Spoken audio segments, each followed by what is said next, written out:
L'Élysée a décidé de délocaliser son locataire et donc François Hollande a choisi toutes les 6 à 8 semaines de se rendre dans une région en particulier de la France et donc d'aller au contact des Français. Cette semaine, il a décidé la Côte d'Or et plus précisément Dijon, dont François Rebsamen est le maire.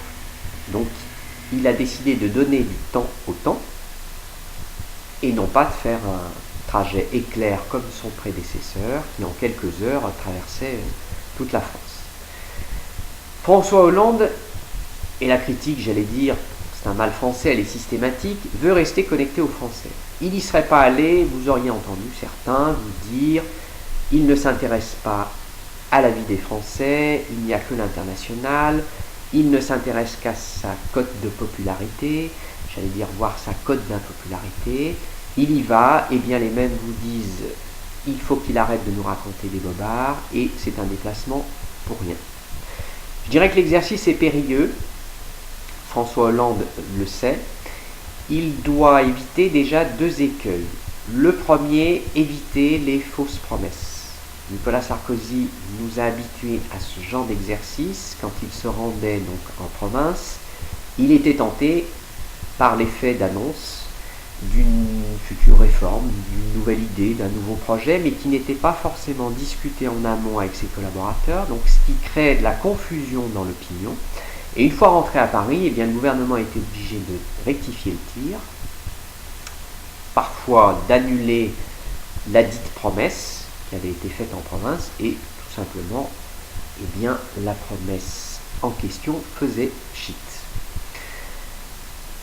Deuxième chose à laquelle François Hollande doit faire attention, c'est justement faire fi de cette impopularité qui lui est tant décriée. Tout le monde le sait, tout président en fonction est forcément impopulaire. En creux, et vous pouvez le vérifier, nous l'avons tous constaté dans les décennies précédentes, tout président qui a quitté ses fonctions eh bien, voit sa cote de popularité au plus haut.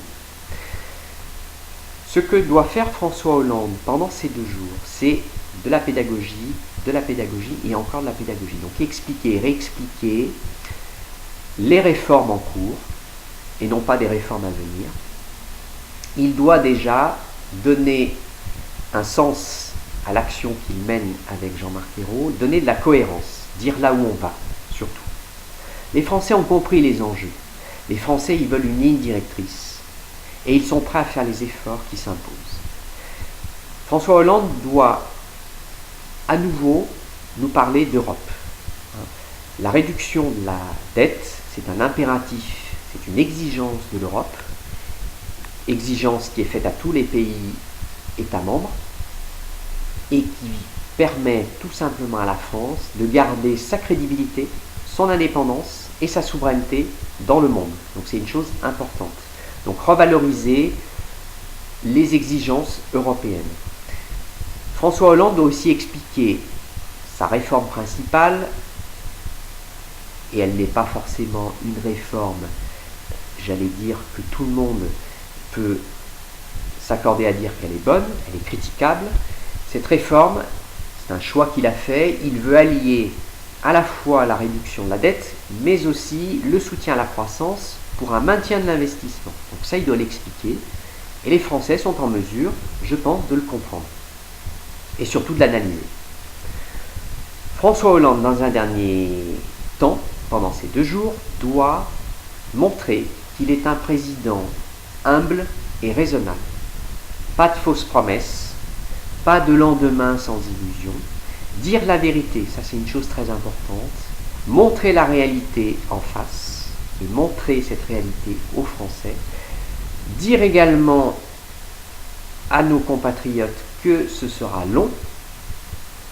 9 mois, c'est pas possible de voir apparaître déjà les débuts de quelques résultats, on le sait tous. Et François Hollande, surtout, a un défaut.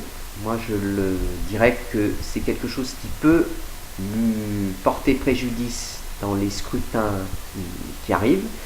C'est que je pense que pendant 1 an de campagne présidentielle, jusqu'au 6 mai 2012, il n'a eu de cesse de nous dire le changement c'est maintenant. Je pense qu'il a oublié une partie et surtout la fin de sa phrase, moi j'aurais dit le changement, c'est maintenant qu'il faut l'opérer véritablement et durablement pour un avenir plus sûr. Voilà, c'était ma semaine dans la tête de François Hollande. Je vous souhaite pour ma part une excellente semaine et je vous dis à la semaine prochaine.